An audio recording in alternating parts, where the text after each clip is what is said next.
পর আবার দেখা হলো দুজনার, যখন দুইজন দুই মেরুর বাসিন্দা।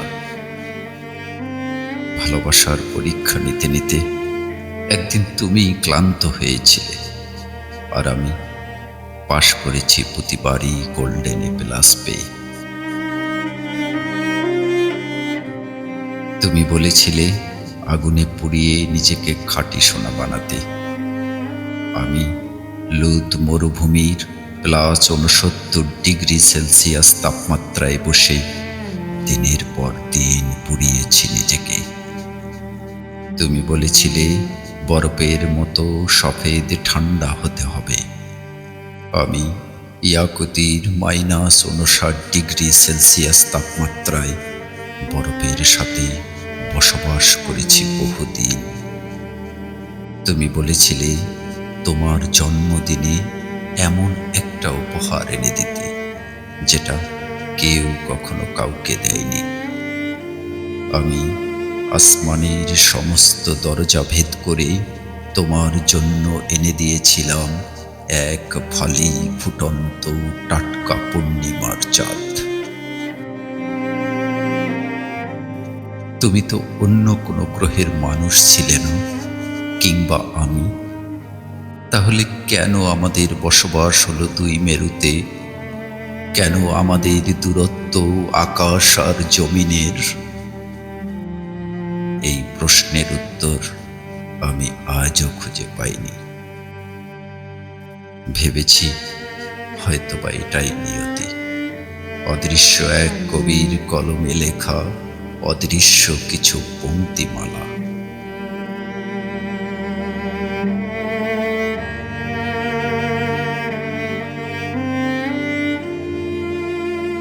এত বছর পর তোমার দুর্বিষহ দিনাতিপাতের গল্প শুনে, কিংবা ম্লান অস্ফুট মুখখানি দেখে কেন এত কষ্ট লাগলো?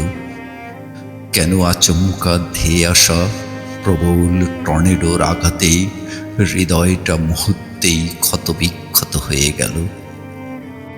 তাহলে কি আমি এখনো তোমাকে ভালোবাসি সেই আগের মতো? যদি তাই হয়, তাহলে এ ভালোবাসাকেই কোন বিশেষণে ভূষিত করব তা আমার জানা নেই। সেটা তুমি না হয় নির্ধারণ করে নিও।